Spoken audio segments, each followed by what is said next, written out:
نحمده ونصلي ونسلم على رسوله النبي الكريم المكين الأمين الرحيم. أما بعد، أعوذ بالله من الشيطان الرجيم. بسم الله الرحمن الرحيم. إنما يريد الله ليذهب عنكم الرجس أهل البيت ويطهركم تطهيرا، أو كما قال الله تبارك وتعالى في شأن حبيبه في مقام آخر: إن الله وملائكته يصلون على النبي يا أيها الذين آمنوا صلوا عليه وسلموا تسليما. اللهم صل على سيدنا ومولانا محمد رسوله النبي الأمي وعلى آله وأصحابه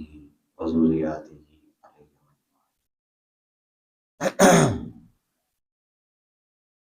مولاي صل وسلم دائما أبدا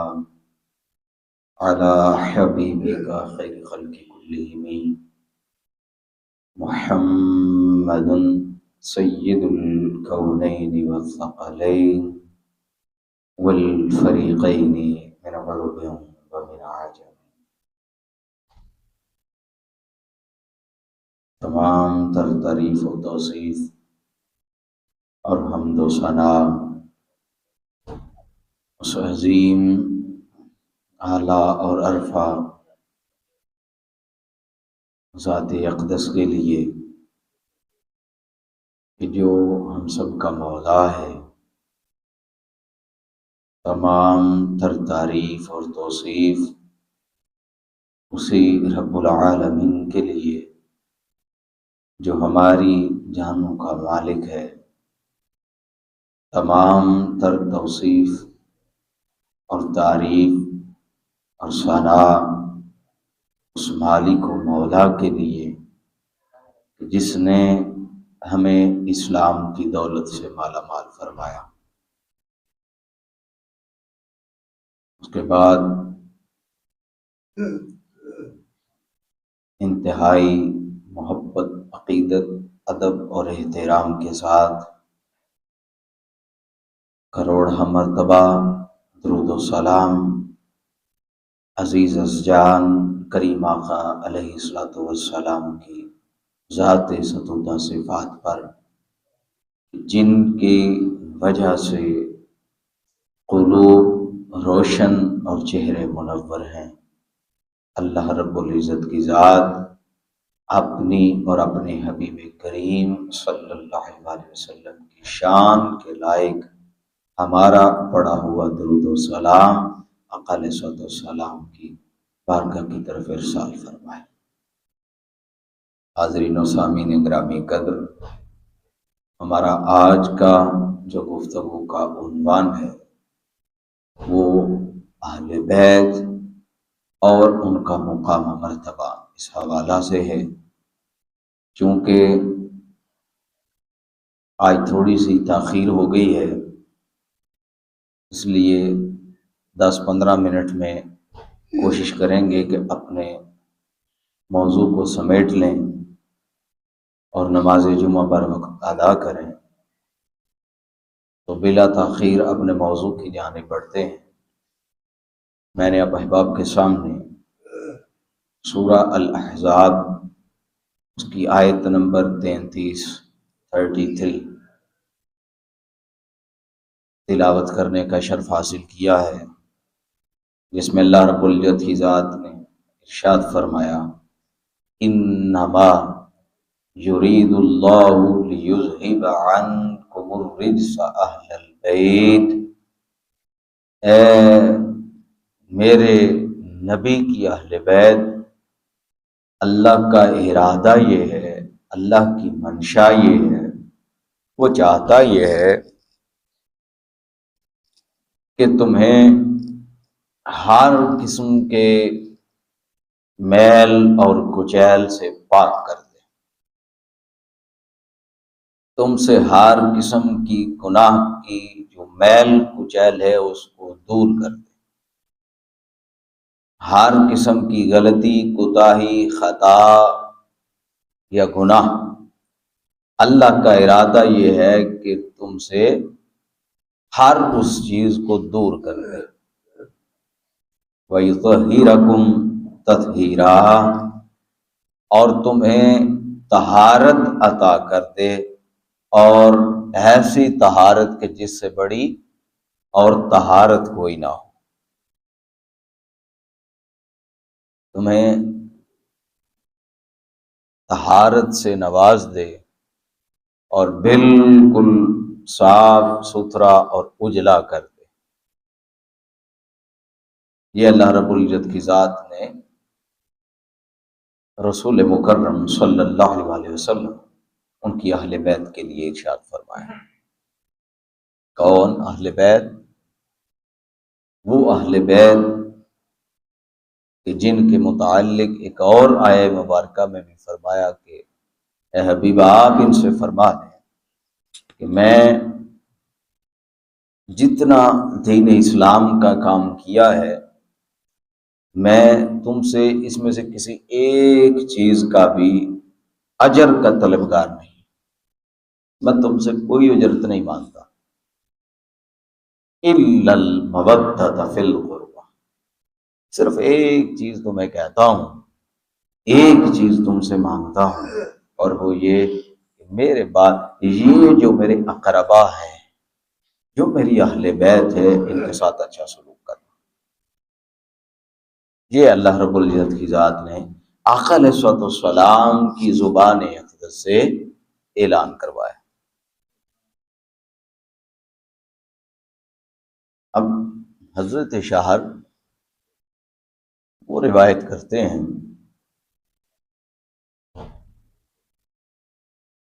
کہ جب سیدنا امام علی مقام سید الشہداء امام حسین ابن علی علیہ السلام آپ کی شہادت کی خبر مدینہ پہنچی تو ام المومنین حضرت ام سلمہ رضی اللہ تعالی عنہا، ہم نے سنا کہ وہ اہل عراق پر لعنت کر رہی، اہل عراق پر لعنت کر رہی، ہم نے لعنت بیچتے ہوئے سنا، اور آپ فرما رہی تھی کہ اللہ ان پر لعنت کرے کہ انہوں نے حسین ابن علی کو شہید کر دیا، جنہوں نے حسین ابن علی کو قتل کیا ہے اللہ انہیں قتل کر دے، جنہوں نے حسین ابن علی کو دھوکہ دیا ہے اللہ کی ذات ان کو رسوا کر دے، اور اللہ کی ان پر لعنت ہو جنہوں نے دھوکے سے حسین ابن علی کو بلایا ہے۔ پھر فرمایا میں نے آپ نے کانوں سے سنا ہے اور اپنی آنکھوں سے دیکھا ہے کہ رسول مکرم صلی اللہ علیہ وسلم اپنی شہزادی اپنی بیٹی کے گھر تشریف لائے، اور اس وقت سیدہ پاک سلام اللہ علیہا انہوں نے ایک کھانا بنایا، اور وہ گھی اور آٹے کا ایک حلوہ تھا، وہ بنا کے تو انہوں نے اپنے والد گرامی کی خدمت میں پیش کیا، ان کی بارگاہ میں پیش کیا۔ آقا علیہ الصلوۃ والسلام نے جب وہ حلوہ دیکھا، آقا علیہ الصلوۃ والسلام نے تناول فرمانے سے پہلے، یعنی اس کو کھانے سے پہلے، آقا علیہ السلام نے پوچھا کہ اے فاطمہ تمہارا چچا زاد بھائی کہاں ہے، یعنی علی المرتضیٰ کرم اللہ وجہ الکریم، کہ اے فاطمہ تمہارے شوہر کہاں ہیں؟ تو سیدہ پاک سلام اللہ علیہ نے فرمایا کہ بابا جان وہ تو باہر تشریف فرما ہے۔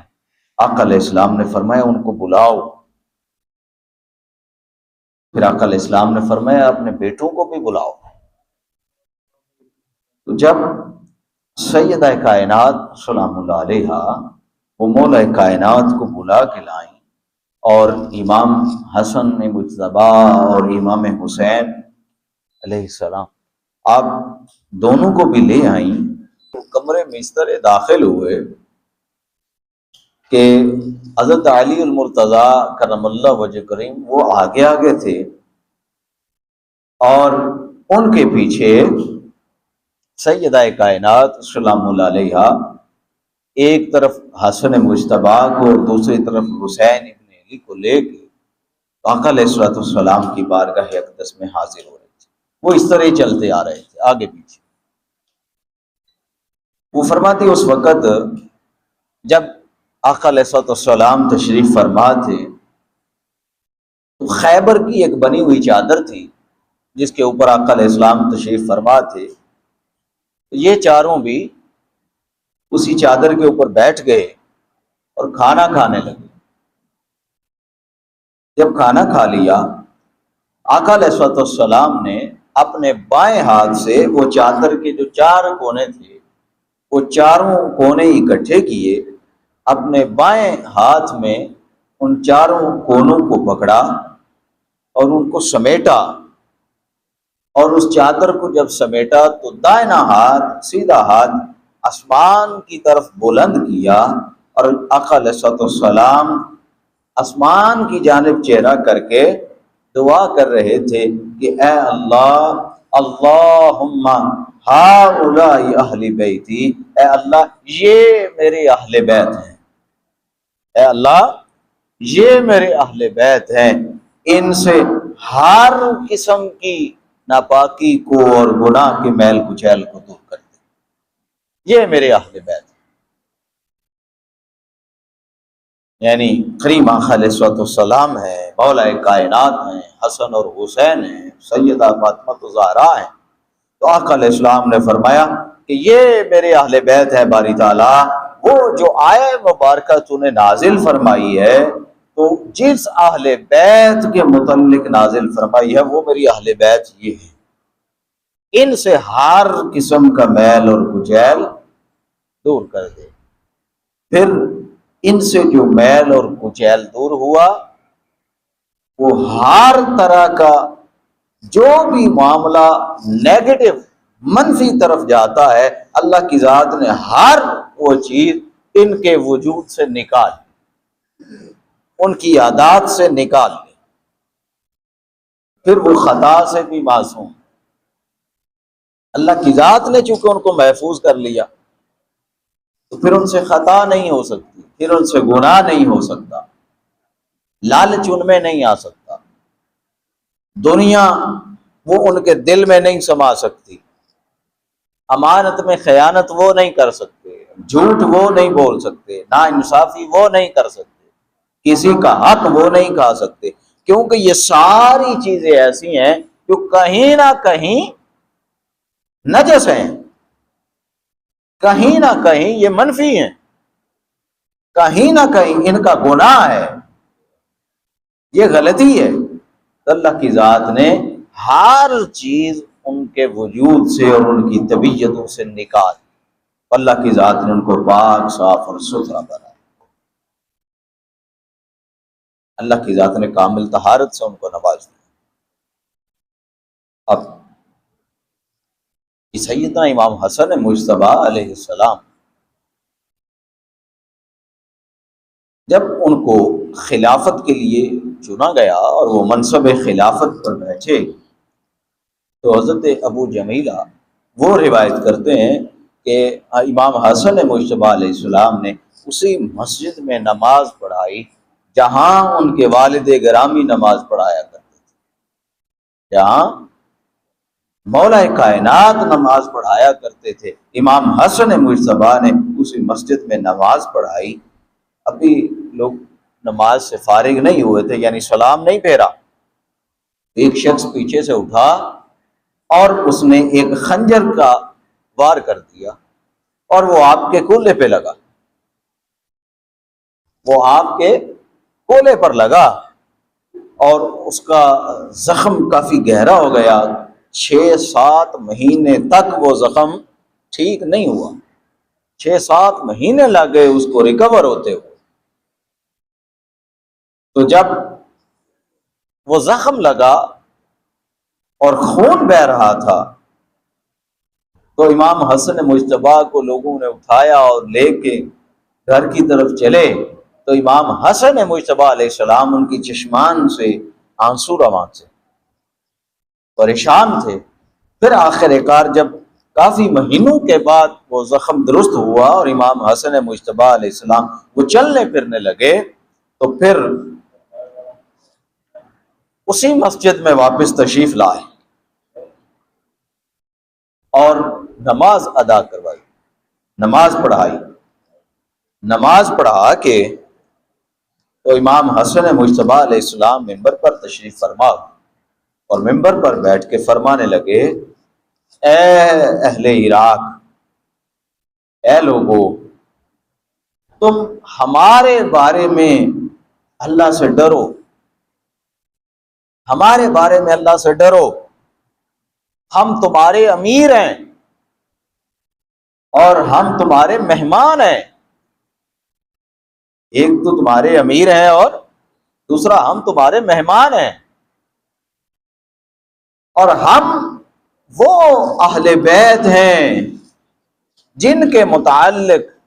اللہ کی ذات نے یہ آیہ مبارکہ نازل کی تھی کہ اے نبی کی اہل بیت، انما یرید اللہ لیذھب عنکم الرجس اہل البیت ویطہرکم تطہیرا، جن کے متعلق یہ آیہ مبارکہ تھی۔ ہم وہ اہل بیت ہیں، ہمارے معاملے میں اللہ سے ڈرو۔ پھر وہ راوی وہ فرماتے ہیں کہ امام حسن مجتبی علیہ السلام لوگوں سے مسلسل کلام کرتے رہے، فرماتے رہے، لوگوں، ہم اہل بیت نے تم سے کبھی کوئی اجر مانگا ہے؟ ہم نے کبھی کو تمہارے ساتھ زیادتی کی ہے؟ کبھی ظلم کیا ہے؟ ہم نے تمہارے ساتھ کبھی ناانصافی کی ہے؟